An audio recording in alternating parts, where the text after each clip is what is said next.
My name is Jakub Nowakowski, and I am the director of the Cape Town Holocaust and Genocide Center. And it is my pleasure to welcome all of you and a friend, Ruth Ellen Gruber, who is connecting. Before I'll introduce Ruth and say a few things about our programming, let's just wait a little bit more and allow everybody to join. Our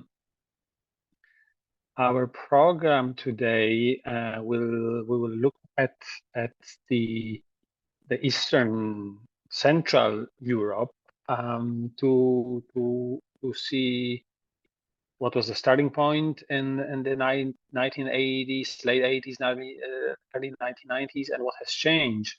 And this is also for the reason, as you may know, Cape Town Holocaust and Genocide Center in July is organizing a trip to Poland.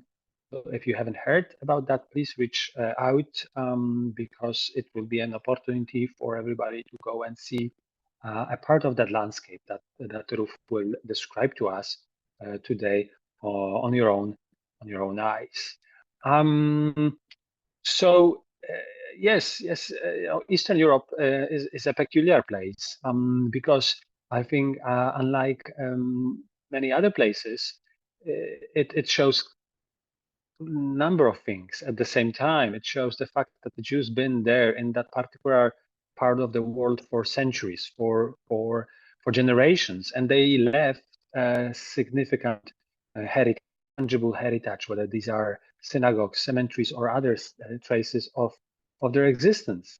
So there is a lot to learn about Jewish life, but also because of the Holocaust, because of the void created by the Holocaust. I think Eastern Europe is perhaps the best place where one can learn also about the Holocaust and its aftermath, the void that was created that is still very, very visible, especially in Eastern Europe, perhaps far more than in Western Europe. And our guide to that subject will be Ruth Ellen Gruber, who is an award-winning writer and expert, a journalist. Her groundbreaking book, Virtually Jewish, Reinventing Jewish Culture in Europe, was one of my personal entry points to this entire subject. And over the years, we've had a pleasure to host a number of programs with a number of experts, and most cases those experts had a specific area of expertise. They would be looking at Poland or Lithuania or Italy or Hungary. With Ruth Ellen Gruber, different. It's differently. As Ruth Ellen Gruber has an absolutely unique capability to look beyond borders, offering a bird's eye view at what is otherwise a fragmented landscape. And so this is this unique holistic approach offered by Ruth that allows us to not only notice singular places, synagogue in that town or cemetery in the other, importantly, certain trends that are reshaping the entire landscape of Eastern Europe. And this is something that is very difficult. And that's why I'm so grateful to Ruth for her work on that, for being a guide, not only for me and my personal hero, but also through her work, a hero for many other people who understood how complicated this reality is. So, Ruth, thank you so much for joining us, for devoting your time this evening, and please tell that you have ways discovered for at least for the Western part of the globe, and tell us how it is changing. You're muted. I know.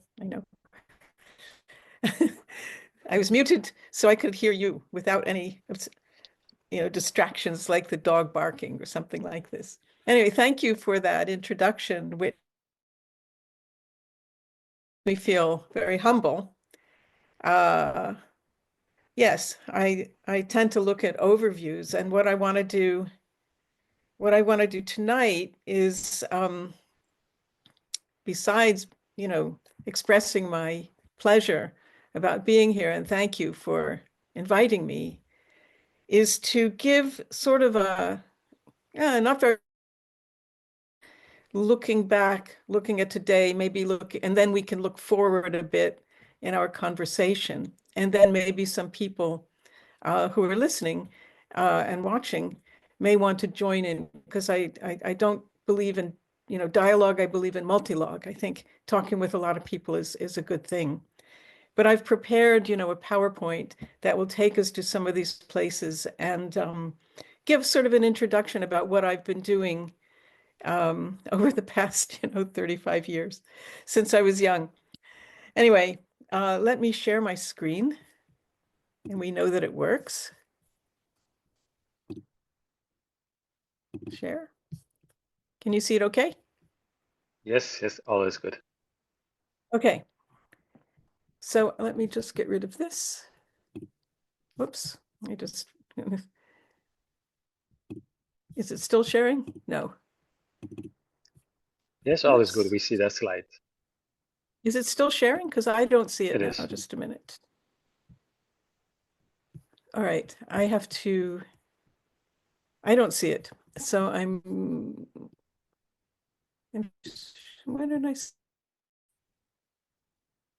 Maybe if you click it will have Yeah. it. Yeah. Again. I don't know. Is that it? You still see it? A first slide with the title. Okay. I clicked some button that I never clicked before. Anyway.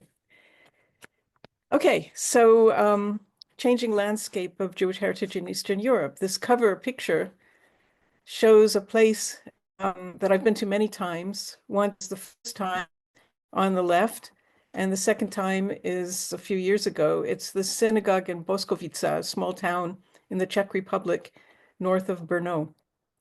And I think it illustrates. Over the past 35 years and more, I've been both an observer and protagonist in the rediscovery and documentation of Jewish heritage sites in post-communist Europe and elsewhere. In the process, I've seen Jewish heritage sites move from the realm of post-Holocaust oblivion to that of travel destination, cultural asset, academic study, and systematic mapping, survey, and documentation work. 35 years ago, we had no comprehensive files on what was there across the region, or indeed in much of Europe as a whole.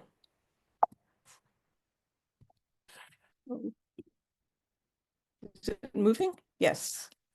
The destruction of the Holocaust, followed by suppression and further destruction under communist regimes, had left, as Kuba said, a void. It's as well as uneasily subjective, the proverbial, what we say, presence of absence. Across communist Europe, there was little expectation that there might be a future, either for Jews in the region or for their. What a difference we see today. Many Jewish heritage sites in post-communist Europe still stand tragically derelict, but many that I once found ruined have been restored. The revival of Jewish in the region, some once derelict synagogues are even used again now for worship.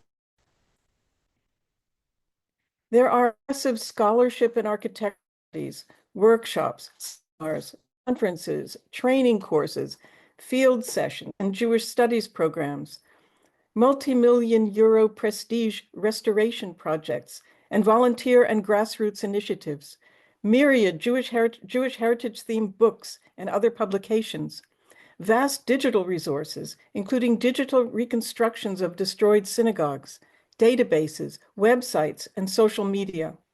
There are school programs, tourism infrastructures, Jewish culture festivals, and much more. Almost none of this existed when I first started my own involvement with Jewish heritage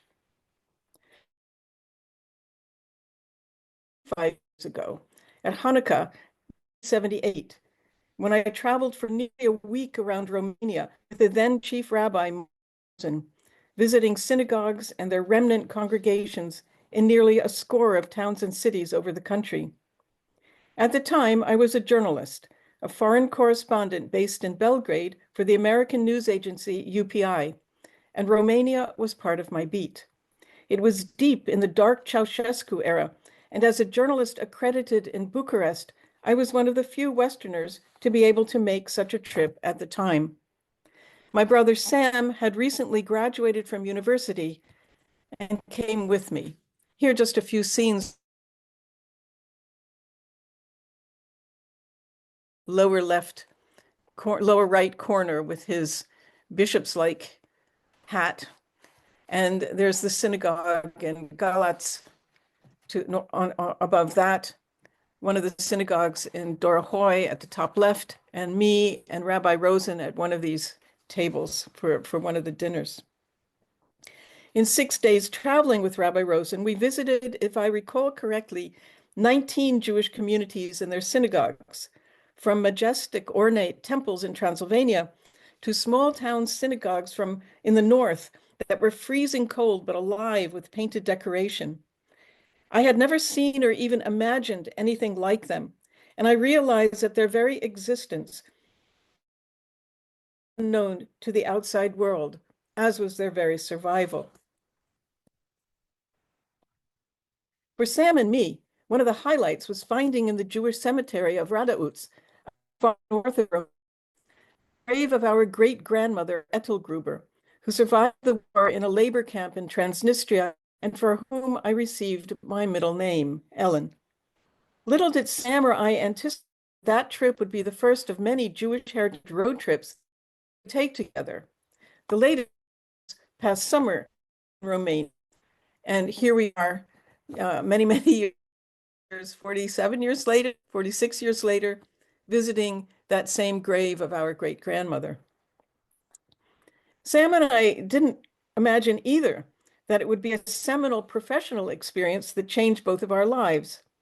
Sam is now an architectural historian and noted expert on synagogues and other Jewish heritage. I began working on Jewish heritage in earnest just over a decade later, around the time that the Iron Curtain came down and allowed free access to what before the Holocaust had been Europe's Jewish heartland. The first edition, A Guide to Central and Eastern Europe, came out in 1992.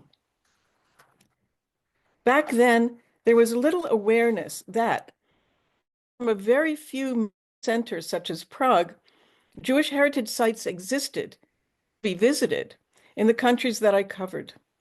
Until the late 1980s and early 1990s, only a tiny handful of Jewish museums or Jewish heritage sites had been maintained as attractions or as tourist, cultural, or educational venues that elaborated on their Jewish history.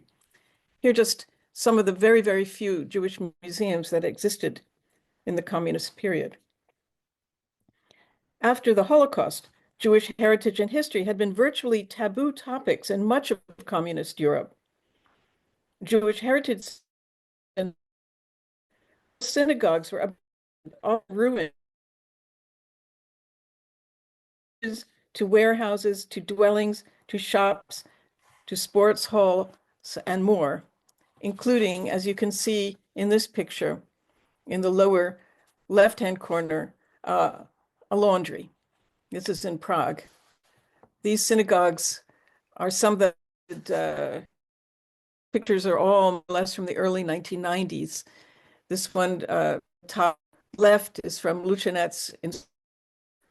Next to it, in black and white, Šamar in Slovakia. Above that, to the right, in Benjin in Poland, where the synagogue, private synagogue, was turned into a dwelling. The ruined synagogue under that in Rymanów, Poland.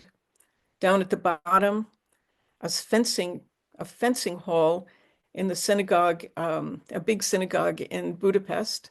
And in the middle, the ruined synagogue status quo synagogue in Trnava in Slovakia. So there were few initiatives at this period aimed at conserving, preserving, or presenting historic Jewish heritage. Up until that time, Jewish life and culture in communist Europe were basically considered a closed or closing chapter.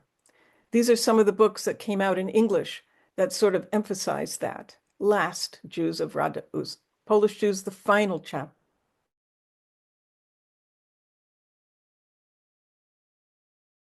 Travels, many places of extraordinary beauty and historic value still survived everything.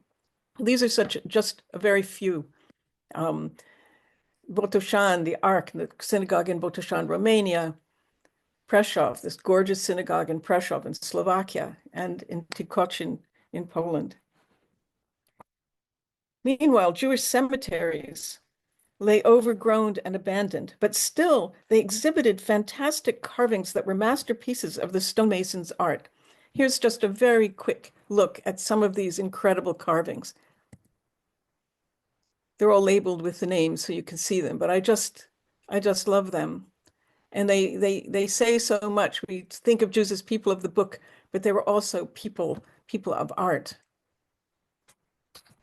Back then, visits to these places were by and large an exercise of what we now call dark tourism. I don't know if you've heard of that term, but it now means tourism to sites of death or tragedy, and it's actually an academic sphere of academic study, as well as urbex. Towards Jewish heritage began to change in the late 1980s. Things exploded, of course, with the fall of communism. The opening enabled and sparked an avalanche of publications, exhibits, programs, communications, commemorations, and other events, as well as the revival of Jewish communal life and individual Jewish identity.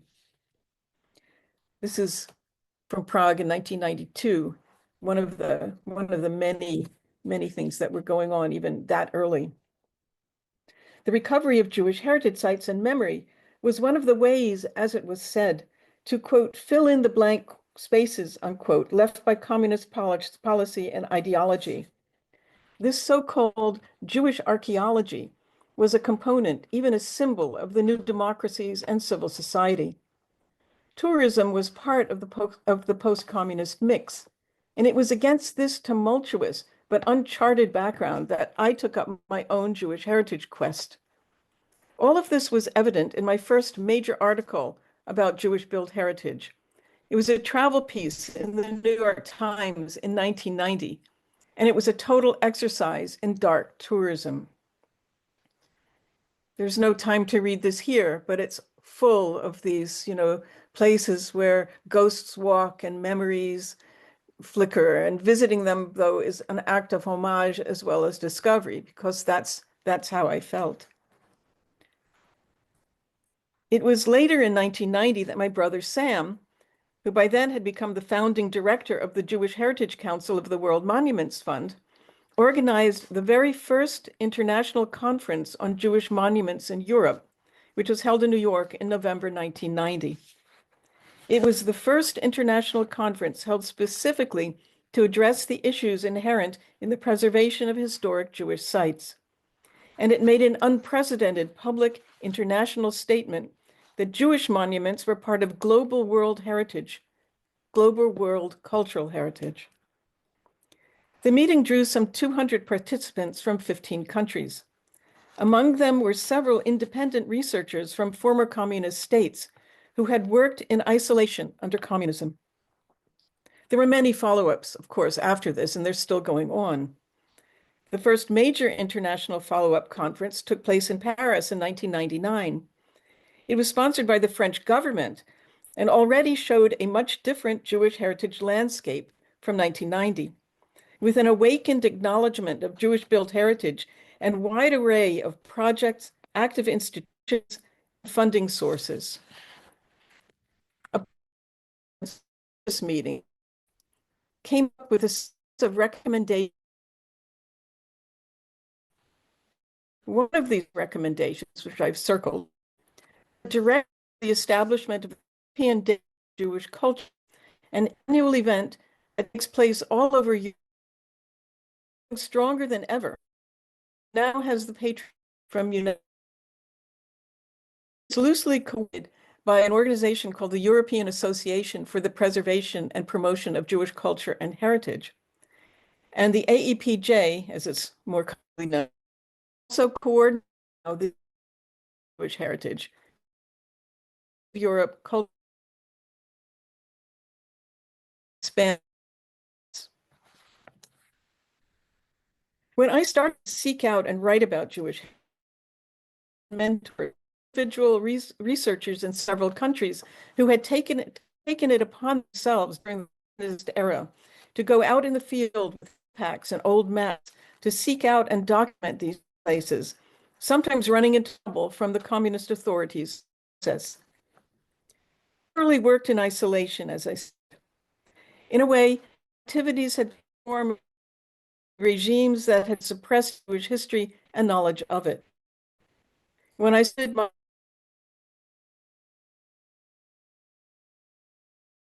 I consulted their writings, pamphlets, maps, and monographs that began to be published in the years after the war. I vividly remember sitting down in Prague with two of them, Yischler and Arnopagi. The written list of sites literally told me where to go. Of these lists, with both their nations and mine.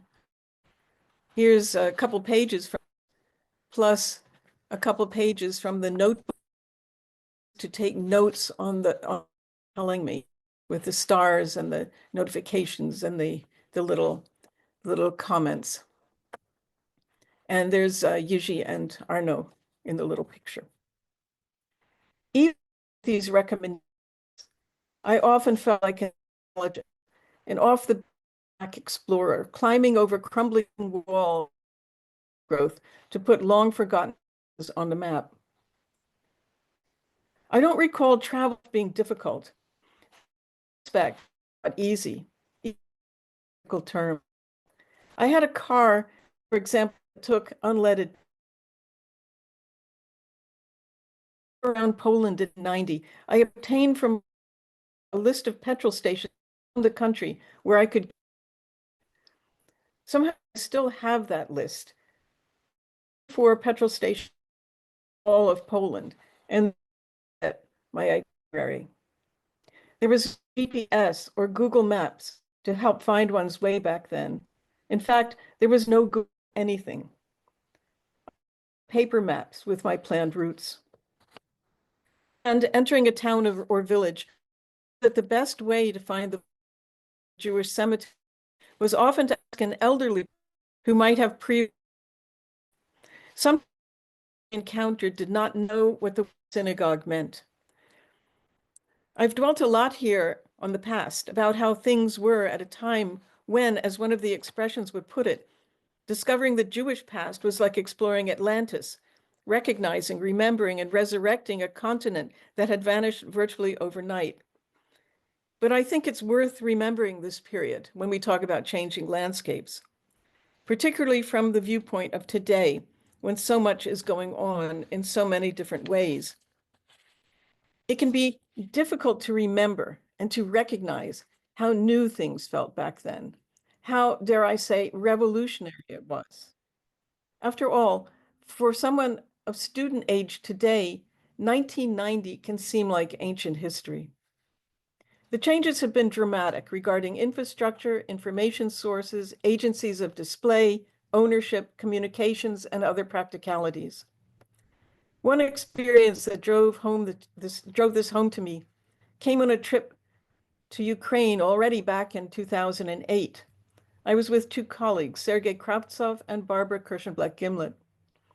We were in the old Jewish cemetery in Bolechiv, south of Lviv in Ukraine, trying without success to find the grave of Ber of Bolchov, an 18th century wine merchant who was famous for having written his memoirs. Frustrated, Sergei finally whipped out his rather basic cell phone and called a colleague in Israel to get precise directions. I can't tell you what an impression this made on me. Today, we all have smartphones, and we think nothing of searching the web or social media or calling free on WhatsApp, no matter where we are. And the internet is full of websites and videos and travel apps and virtual tours to help you find your way. Some Jewish cemeteries and other Jewish heritage sites now even have QR codes attached so you can access specific information on the spot. But all that was impossible when Sergei made his call. Remember, the first iPhone had only come out a year earlier. The image of him phoning to a different continent from an abandoned 17th century Jewish cemetery to find directions to the grave of someone who died in 1805 remains, in my mind at least, a turning point, a wonderful example of a complex of changed conditions. And in Bolachov, the changes continued. The entire cemetery was digitally documented a decade ago, and photos and epitaphs of each headstone are easily found online. Technological changes are a big part of the changing Jewish heritage landscape. But importantly, there have also been changes in deep-seated attitudes towards Jewish heritage, as well as increasing, if uneven, professionalism and strategic thinking when it comes to preservation, display, and reuse. On the Jewish Heritage Europe website and our various social media, I try to keep track of developments, but there's always too much. I sometimes feel overwhelmed. The challenges, however, remain enormous. Despite remarkable successes in recent decades, many Jewish heritage sites remain in perilous condition, and many key questions remain, particularly as the Holocaust recedes into history, and unfortunately, as we've seen in recent months, as anti-Semitism evolves and reemerges. Thanks. I'll stop there and we can start our conversation.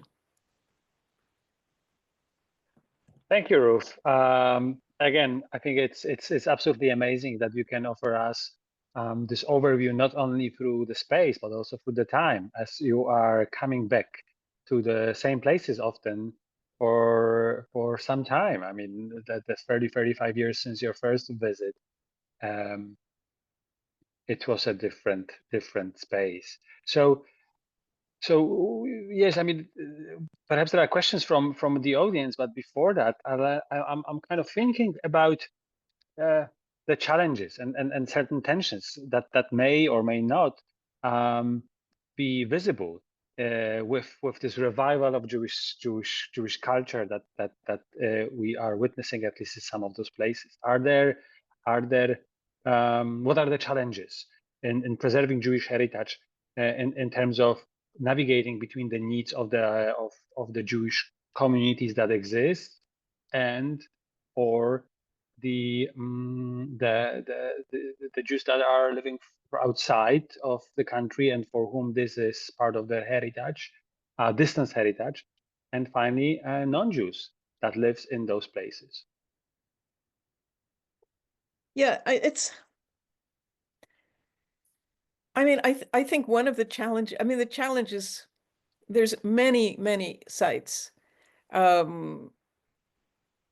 was a survey done, documentation done, sort of inventory done, carried out by the Center for Jewish Art in Jerusalem. They were commissioned by the Foundation for Jewish Heritage, based in London, to carry out this inventory of synagogues. And there are something like 3,400 historic synagogues standing in one form or another in Europe today, all over Europe. But only a very small minority are used as synagogues, and hundreds are in terrible condition. Some are in a condition which is like it would be impossible to bring them back to being synagogues or even restore them, and they may have been rebuilt in a way that it would be impossible to restore, turned into some other function, for example. And there are hundreds that are, still used as other things like sports halls or shops or cinemas, swimming pool, whatever. But there are a number of these which can be sort of, as I say, placed in adaptive reuse. But it takes money, and it takes money, and it takes goodwill. And the goodwill can exist, but if there isn't money to carry it out, a good example of this is the synagogue in Slonim in Belarus. I'm not quite sure what the latest is. I think it has been bought by a Russian oligarch, but I'm not quite sure about this. But it's like the most important empty synagogue in Belarus. It's in fairly decent condition, but it's been abandoned. And it was on the World Monuments list of endangered Jewish sites already, I think 30 years ago. But nothing has happened, even with all the goodwill in the world.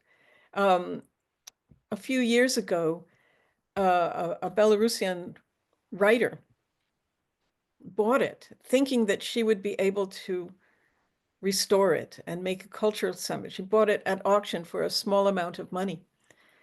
But the conditions under which the state has made the agreement, the conditions that are placed on any restoration of the building were so onerous that she wasn't able to raise the money. She wasn't able to get experts. She wasn't able to carry it out. Also, the Foundation for Jewish Heritage ran into the same thing. So all the goodwill in the world made her give up the building. It was sold another couple times at auction, and now apparently some wealthy oligarch has bought it, but I don't know what the latest is. So the goodwill can be there, but you have to have money. You have to, when you restore a building, you have to know what it's going to be used for.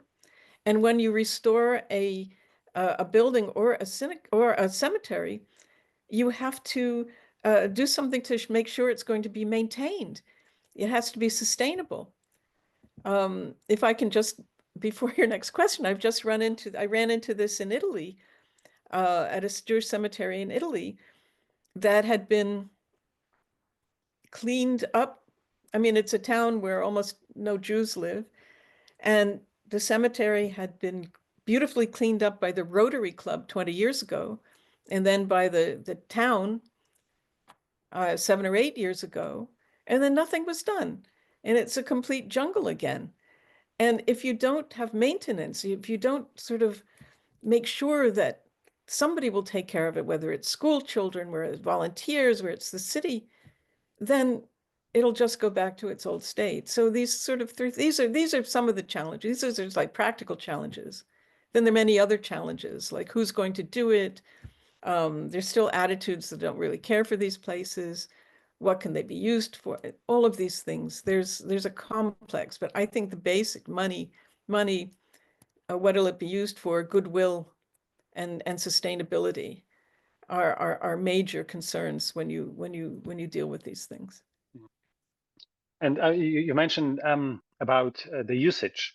In Poland, perhaps one of those the most drastic way the synagogue was maybe not used but abused is turning it to the saloon, to the Wild West style restaurant, and you've been there. Are there any Yeah. other examples of extreme misuse of the sites, or on the other hand, can you share with us some positive examples of a positive Yeah. process that ended up with something beautiful being created in an unusual, unexpected locations? Yeah, I mean, I think if you have sensitivity, uh, the saloon that it was actually I didn't actually go into the saloon. I've been in it's a complex. It's in Chelm, and what's good about this is there's a plaque on the outside of the building which says that it was a synagogue. It tells the story. It could be better, but at least says what it was. And I think signage is very important. Um, many synagogues have been turned into other things. I think in Poland, maybe the most egregious was the synagogue in Poznań, which was turned by the Nazis into a swimming pool.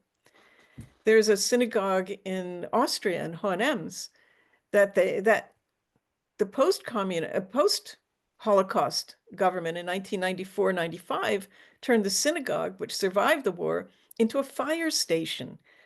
And the most cynical transformation you can think of, given the fact that so many synagogues had been torched and burned. But what happened in Hohenems is that, over the years, there was interest grew. A Jewish museum was founded in Hohenems, and the fire station was moved out, and the building was restored, and now is a cultural space. So there can be some reversals of this. But it doesn't have anything inside to show that it was a synagogue. But there's signage and there's an exhibition and all. But you can transform a synagogue into something else if you retain a sensitivity in doing it. And there are two synagogues in the town of Trnava. I showed you in one of those slides this totally devastated interior of the status quo, which is sort of a moderate. It's not reform. It's Orthodox, but didn't belong to the traditional Orthodox. All of this, the status quo synagogue was a shell, a totally ruined shell, and that was restored to be an art gallery.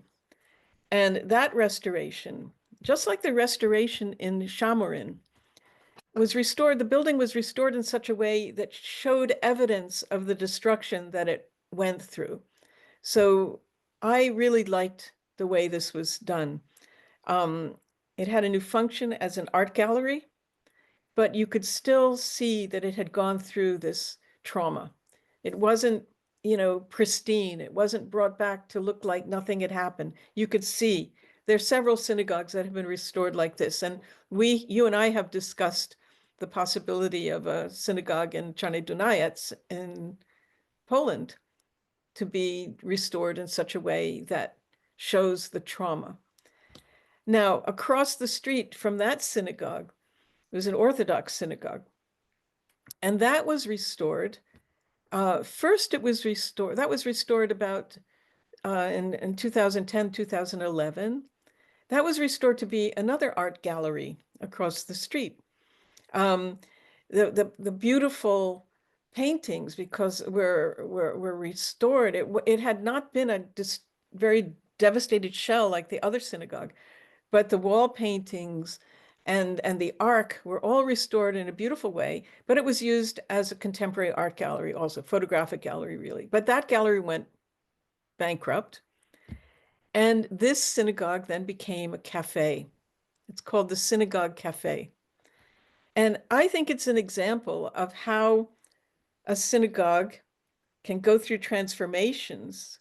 And the building is now, okay, it's a cafe, but the history of the building is there. You can learn about the building. There are, I think there's like information where you can see how the transformation came place. And I think it's an okay place. It's not, it's like this, it hasn't been desecrated in a way. It hasn't been deliberately desecrated. It's reused. It's adaptive reuse.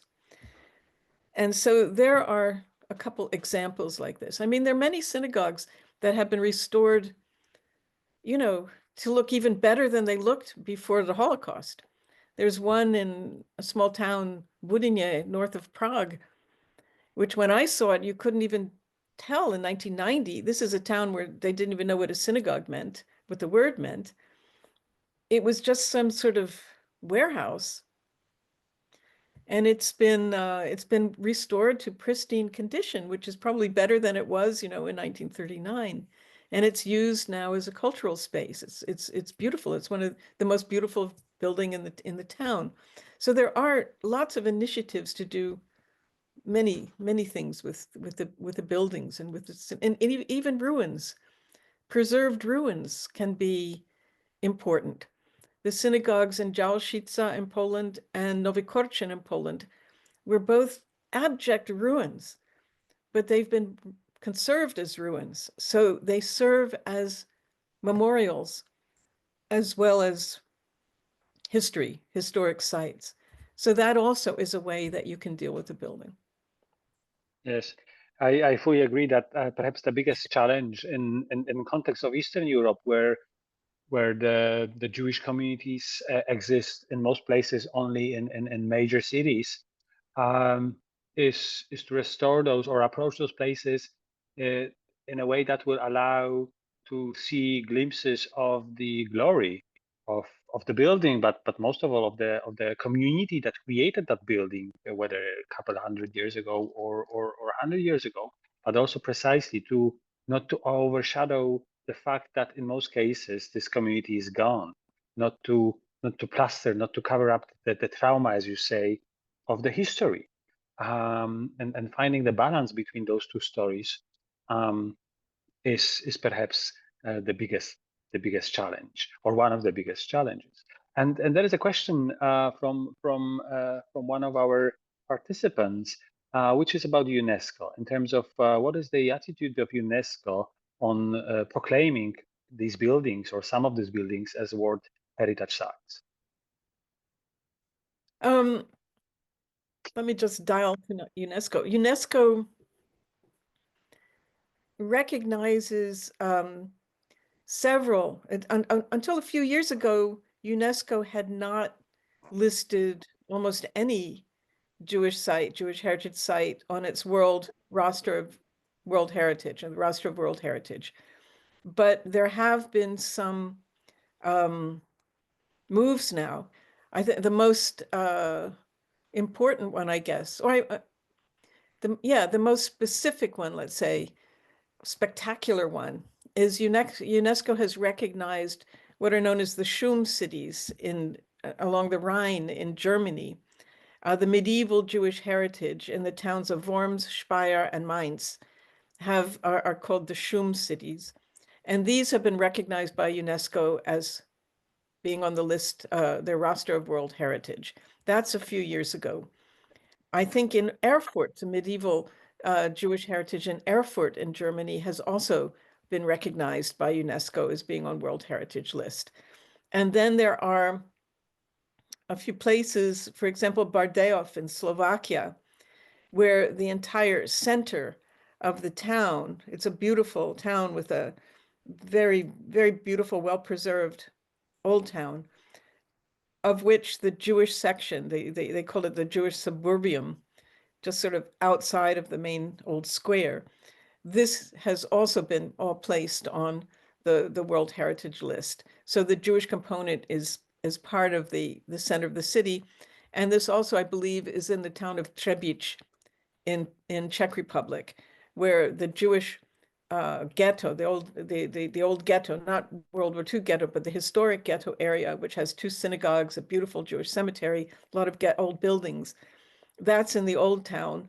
And that is now also part of a UNESCO World Heritage Site as part of this old town. And only recently, UNESCO sort of gave its patronage to the European Days of Jewish Culture. And this is also an important step. And when the AEPJ had its 20th anniversary celebrations a few weeks ago, UNESCO also played a role in that, because it's now recognizing more and more. The AEPJ has become sort of active in, these official relationships with organizations and things. Thank you. I have bazillion questions, as my children would say, but there are also questions from the audience. One of them is about the synagogue with the laundry machines. What happened with that particular place? Oh, that picture was from 1990, and it was restituted back to the Jewish community in Prague, and they restored it, but not restored it as a synagogue. I think it's used as office space now. I'm not exactly sure, but it's owned by the Jewish community and is managed by the Jewish community. So it's no longer a laundry. It's I think it's some sort of office or public space, something like that. It's not a cultural space, as far as I know. Although some other synagogues in Prague have been now restored as cultural spaces that were not before, which were just used as other things. And Thank you. it's a very outer suburb of Prague, Užině. So Yeah, and then I think that is taking us to yet another difficult reality of Eastern Europe, of the Jewish communities that are, again, small and often at some point in 1990s became the owners of dozens of hundreds of places, not yeah. having financial means to upkeep them, to restore them, which then resulted with some very difficult decisions that were made. That was certainly a case in Poland, but I guess that this is also the reality of Czech Republic.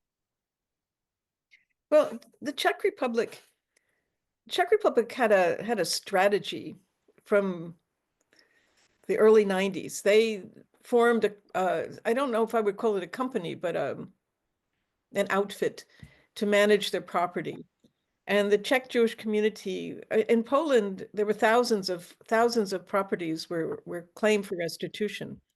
The Czechs were more selective, and they made a list of, I think it was 2001 properties, and not 2000, I'm sorry, 201 properties to get restituted.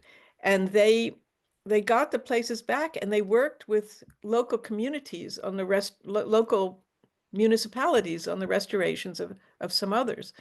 And they had a very definite strategy of how to go about their work. And in Czech Republic, there have been, I would say it was sort of like the model of how restoration, reclamation, restitution could be carried out, because they had a plan and a strategic model and a way of thinking about these things.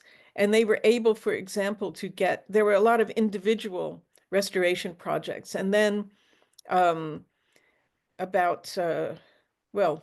2010 or something like that, they were able to get a big grant from the EU to restore synagogues and in 5 towns all over the country. And in 5 of these towns, there was another Jewish building that was restored. And so these were called the 10 Stars. And this was launched or sort of inaugurated after the completion of the restorations in 2014. And there are these 10 synagogues with 5 other buildings. And in each of the 10 places, there's a monothematic exhibition. So it's as if it's a Jewish museum spread all over the country. And you can get like a passport where if you go to each one, you get it stamped. And if you see all 10, it's like you're going to a one museum with 10 sections all over the country. And since Czech Republic is quite small, it's not all that difficult to see several of these. And that was a wonderful project. But the grant from the EU was for education. It was not for tourism. So for 5 years, they were not allowed to do anything commercial in these buildings. So no cafes, no gift shops, nothing like this. So it also had an impact on like how these places were used, who used them, who came, and all of this. But it still is a wonderful network of places, of these buildings. And anyway, that was I saw. I mean, this summer I ran that picture of my brother and me in the Jewish cemetery in Radauts. We did this Jewish heritage road trip around Romania, and we saw how some of these challenges, you can feel them, you can see them, you can feel them, because they're little Jewish communities all over Romania. And they own, many, probably most of the synagogues in Romania, either during the war or under Ceausescu, were destroyed. In Iași, I think 100 were destroyed, 2 were left. But we went to so many places where there are these little Jewish communities, and potentially gorgeous big synagogues, all of which need, or almost all of which I would say, need extensive restoration work. And there's no money. In one town, in Oradea, yeah, the money came from Jewish community, but also there was an EU cross-border project with Hungary to restore one of the synagogues. So you have in Oradea 2 spectacularly restored synagogues, one of which is used for cultural purposes, one of which is still used by the community. But another synagogue in the town is now used as a Jewish museum. So there's really been some extraordinary success there. But if you go to, Radauts, where my family's from, they claimed that they had done restoration, but we saw, no evidence of it in the synagogue. And in Siret, another place where that has the most important Jewish cemeteries in Romania and a beautiful synagogue, there was a case there where the ark, which was 200 years old, was stolen and taken to Israel. And now there's like this sort of crummy replica, which is not labeled as a replica. People go there and they think it's the real thing, but the real ark was stolen. And I don't know, it's just, almost each case is different. Each case is its own. But when you see successes, they make you feel great.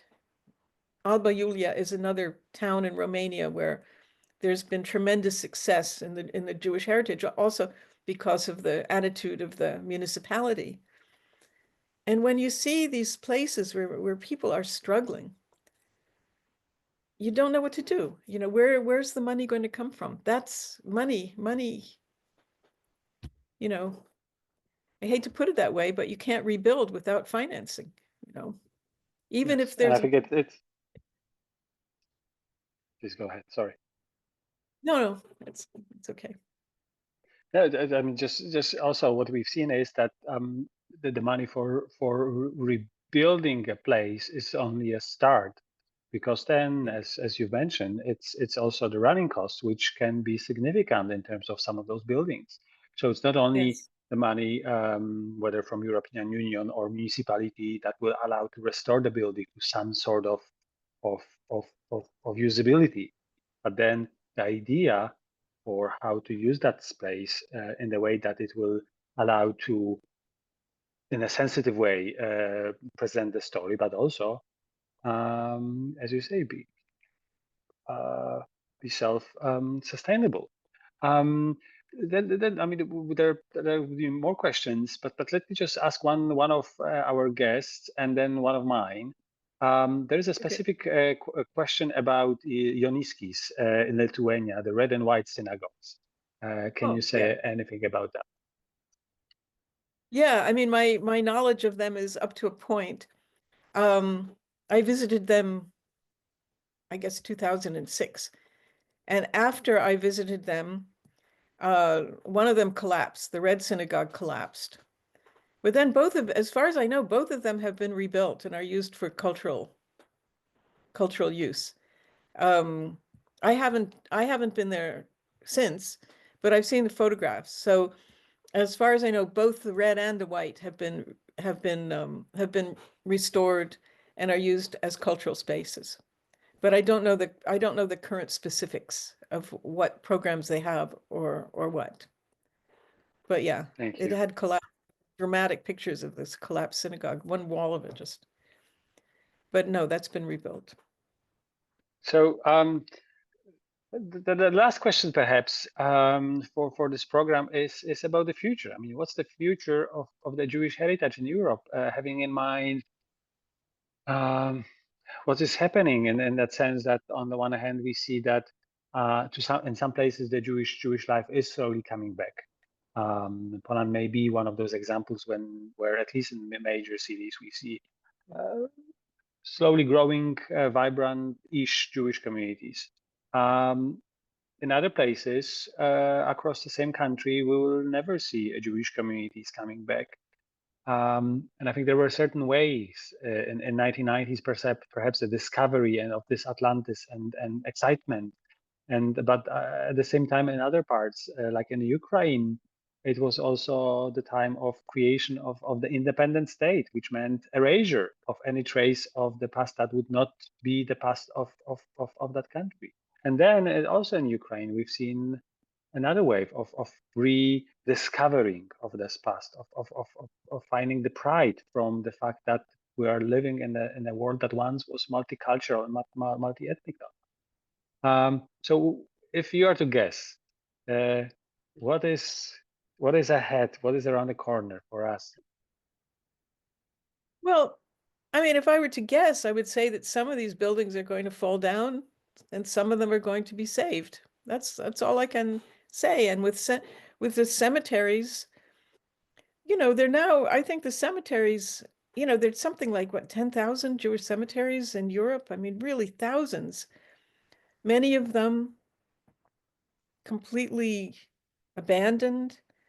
But there are a lot of initiatives. And in Poland now has this, the government has stepped in and um, there's a move to mark the cemeteries. So I think signage is really important.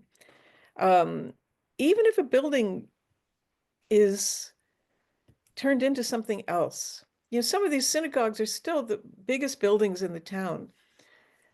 If it's turned into something else, even if it's left as a preserved ruin, signage is important to say what it was. Just like just like with this, I mentioned this Jewish cemetery in Italy. There's no sign, there's a plaque apparently was put in 20 years ago when the Rotary Club restored the center, but you can't get into to see it. So it needs signage outside to say, historic Jewish cemetery. Whether it's overgrown or not, it at least puts them on the map. So there is a move to mark places. There are initiatives, on Jewish Heritage Europe, we run these roundups of dozens and dozens of volunteer initiatives to clean up Jewish cemeteries and to mark them and to restore them or whatever. There's a lot being done with technology because there's an awareness that these buildings or these cemeteries are not necessarily going to stand the test of time. So there's a move to digitally document them. So at least they will have these. And this is another way to save things. I mean, the technology, as I mentioned in my little presentation, technology, it was revolutionary to go out and look at these places and find them physically. But it's also been revolutionary now to use digital technology to reconstruct them, to preserve them, to document them. And there are a lot of places that are a lot of projects to digitally document both buildings and cemeteries and individual gravestones. So this, I think, the digital capacity and the digital quotient are going to be play important roles going forward. I was going to, if I were to, I don't know if there's time, but I had this little present. I can tell you what I don't have to show the pictures, but I can just show you, some of the arc of uh, the way attitudes have changed and the way preservation has changed. Please do. Um, Yes, let's. I mean, I think it will take 5 or 6 minutes. It's Of not that course, please long. do. Let me share this because I think it's something it shows what can be done. More can be done, but it shows some things that can be done based on interest and not just volunteerism, but outside interest, EU, municipalities, Jewish input. And I'll just share the screen again.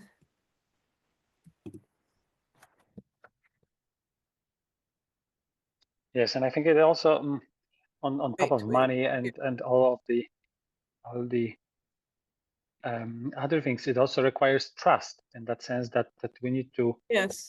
trust that it will not necessarily be by Jewish hands Yes, that definitely. those processes will take place. And and this in this little presentation you'll see um, it regards a figure and the work of the architect Liepot Baumhorn.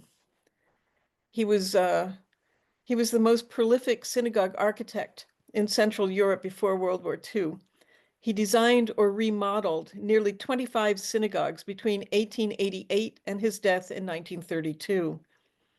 I first encountered him in September 1989 at a big ceremony rededicating Baumhorn's masterpiece, the new synagogue in Szeged, Hungary, following a little bit of restoration work.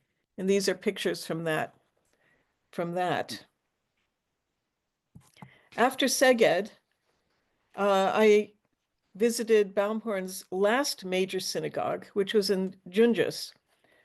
It reminded me of the Taj Mahal, that it was painted this dull pea green, and it was being turned into a department store, a cut-rate department store.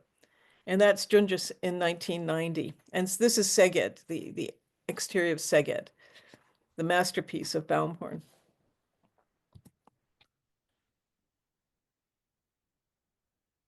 These two synagogues led me to become utterly fascinated with Baumhorn and his work. I tried to find out as much as I could about him, but there wasn't much. There was almost nothing. Over many months in the early 1990s, I tried to visit as many of his surviving synagogues as I could in Hungary, Slovakia, Romania, and what was then Yugoslavia. They included two that were used as sports halls. I showed one earlier. Some that were still synagogues, and some that stood very neglected. Then, in January 1993, a friend of mine and I looked for his grave in the vast Kozma Utca Jewish Cemetery in Budapest.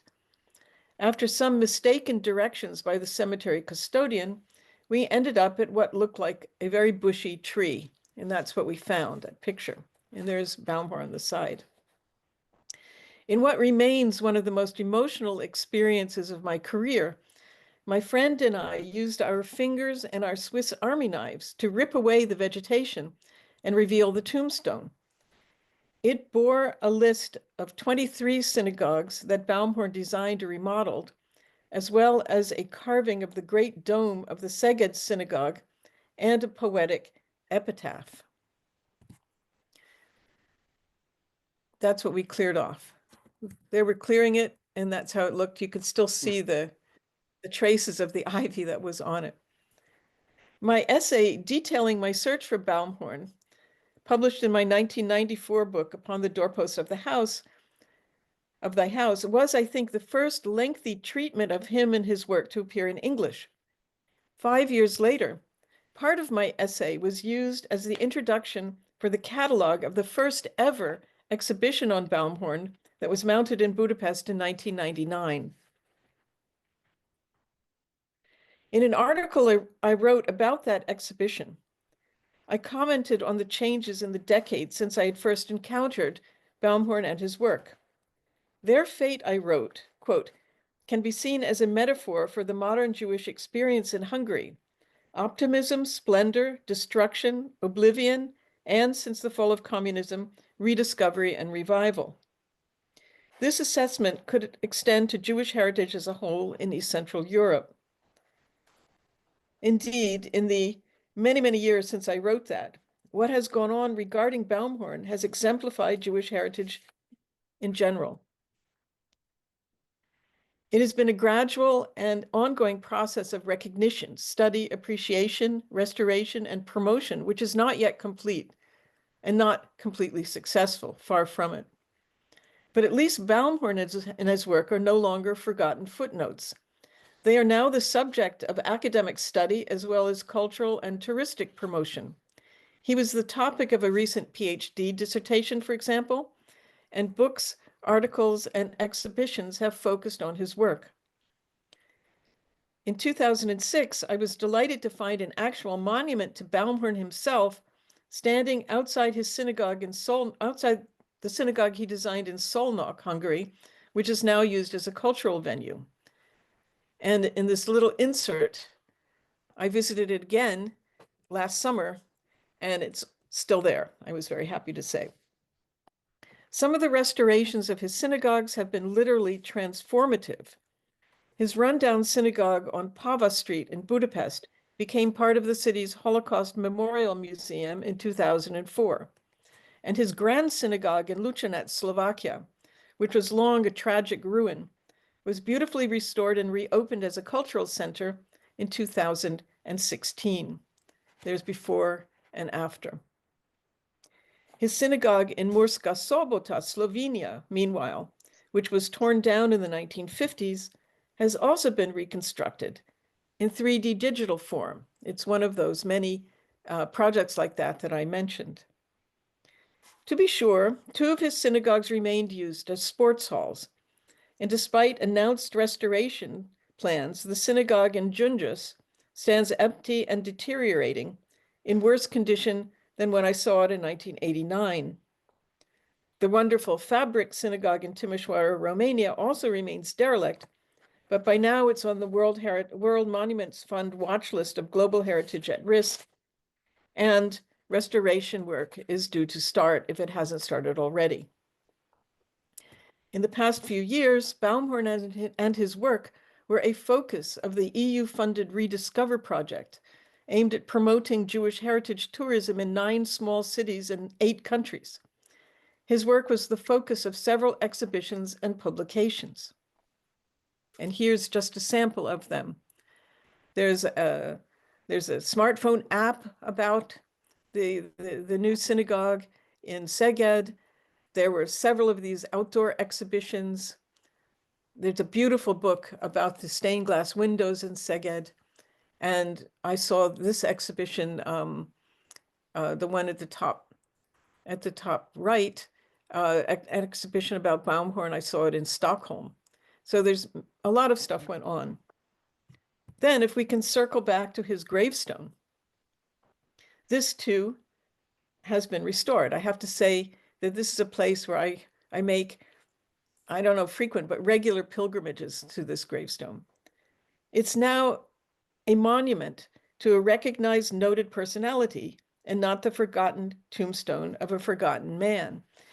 And I think this arc of rediscovery of Baumhorn, it's by no means complete because a couple of his synagogues are still, used as sports halls, and there's other things that you could say, but it's it sort of parallels or exemplifies what has been done with Jewish heritage in general.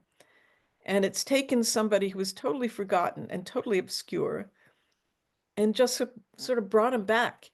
And in many ways, that's what's been going on, I think, with Jewish heritage in Europe. I mean, it was something that was so utterly forgotten. Now it's not forgotten anymore.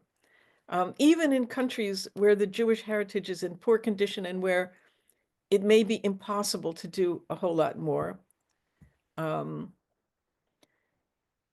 are still some things happening.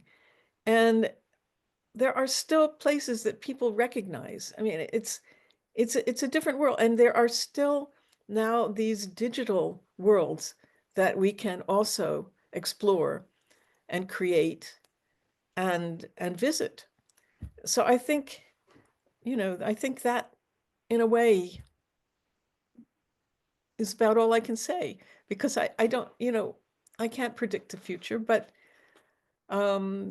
some things will be good and some things will not. But there's a lot of documentation and study going on, and this digital piece is important now, because that's how places that will not survive physically will, in a way, survive.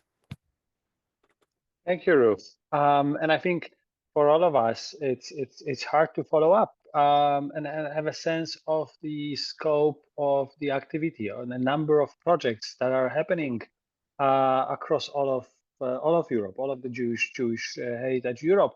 And I think if one wants to keep track of those developments, Jewish Heritage Europe portal and Jewish Heritage in Europe would be the best port of call. Yeah. So please Google it out, jewishheritageeurope.eu, the website that is offering both updates and information about recent events, as well as a longer read, have your say, essays that are being provided by various people from all over the world related to Jewish heritage in Europe. So definitely, please visit and follow Jewish Heritage Europe.eu to get up to speed with what's happening in Europe. Our guide to that complicated landscape was Ruth Ellen Gruber. Ruth, thank you so much once again for spending this evening with us. I very Thank much you. hope. No, it's a pleasure seeing you. I miss not seeing you in Krakow, but I very much I hope miss you that. too. Thank you. I very much hope that we will get to see you and introduce you live in live space to our Cape Town audience Me too. in the near future. Thank you so Me much, too. Ruth. Stay Too, well. Kuba. Stay safe. Thanks to everybody who was here. I couldn't see any of you, and it's very weird. I mean, everybody says it when you do these Zooms. Usually, when you give a talk in person, you're talking to people, but I guess you were there. I mean, I can't Yes, see and you. It's and it feels, I feel the lack. So I know. So again, let's treat it as a introduction to Ruth Ellen Gruber, and the real treat will be when we will be able to invite you to South Africa. wonderful. That would be Thank you so wonderful. much. Thank you so much. Thank Take you care. everybody for joining us. Thank you. Bye-bye. Thank you. Good night. Night.